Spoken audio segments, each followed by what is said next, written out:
You know, it really is remarkable when you consider everything that happened with the NFL and people taking a knee during the national anthem, the patriotism that this hockey team has shown, the love for country, and the fact that they were there, even though they come from various teams, not only across this nation, but Hellebuck plays for the Winnipeg Jets up in Canada.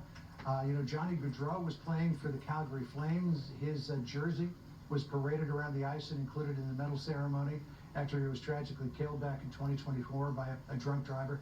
Even though they're far-flung across the country and even playing in Canada, the way that they came together as a national team was nothing short of remarkable. There were no airs about them. There was no well, I'm an NHL player, and so I don't know if I want to be involved in this. Or there were no ego clashes that we saw. It was just a team that got together, played their hearts out, went undefeated in the entire tournament, and pulled a rabbit out of a hat after a 42-28 shelling by Canada, and won the game 2-1. It really was remarkable. I love the story about how this all came about to attend the State of the Union, with House Speaker Mike Johnson getting the official phone call from President Trump a Sunday night right after the team won. And the president had invited the entire team to his State of the Union address. He was congratulating the players. He needed Speaker Johnson to make room for them, of course, because of the cramped seating. And he said, Mike, we got to make some changes. We need some more guests. And this was Speaker Johnson recounting the phone call from President Trump.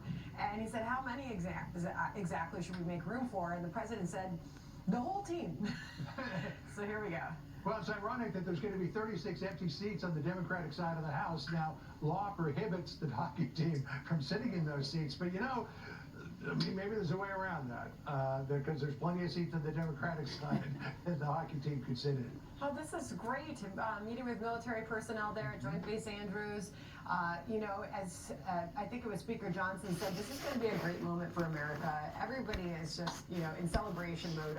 And they too, of course, they partied it up down in Miami. I think they're all going to need a nap soon, if they haven't already had one or had one on the plane back from Milan. But this is fun, John. The scenes at that nightclub last night were nothing short of remarkable. The entire club singing the national anthem. I mean, when do you ever see that happen? Yeah. This team has just inspired so much of a sense of patriotism, unlike literally anything that I've seen since the 1980 Miracle on Ice. This team, though, is so much different than the 1980 team. I mean, the 1980 team were a bunch of college players. They weren't professionals. They were up against the Russian team. Here we go. Let's just listen to this.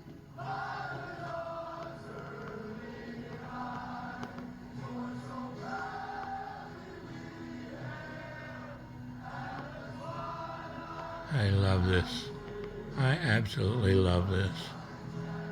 I love to get to film it and put it on my YouTube channel and Facebook page. It's just a gift from God. They're heroes. They're waving their stars and stripes. They're singing the national anthem. And as you just saw them touch down at Joint Base Andrews, they're draping themselves in the American flag. That's a club where the music never stops 24/7, and they stopped last night to listen to a little bit different music. And I mean, again, what an extraordinary moment, particularly when you see everything that happened in professional sports, 2020 through 2024.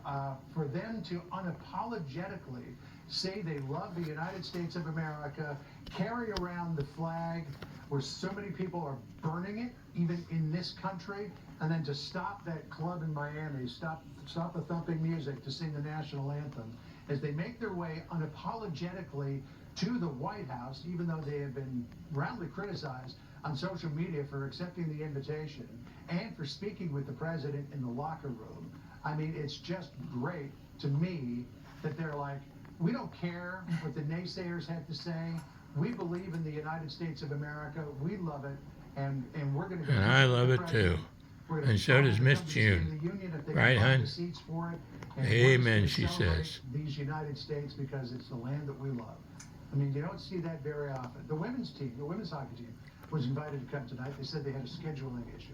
Not sure what was really behind that. But, I mean, it's just great to see this gold medal team just goes kind of basking in the glory of patriotism. Unapologetic patriotism hits, and it's just hitting so right with so many Americans right now who have been Amen. for this in the past few years. And Thank you, we're proud of Jesus. these guys, and we celebrate them, and it'll be a big day and a big night for all.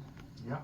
All right. We're gonna watch this and see when they roll into downtown Washington, D.C. Meantime, we're going to take a quick break. We'll be right back.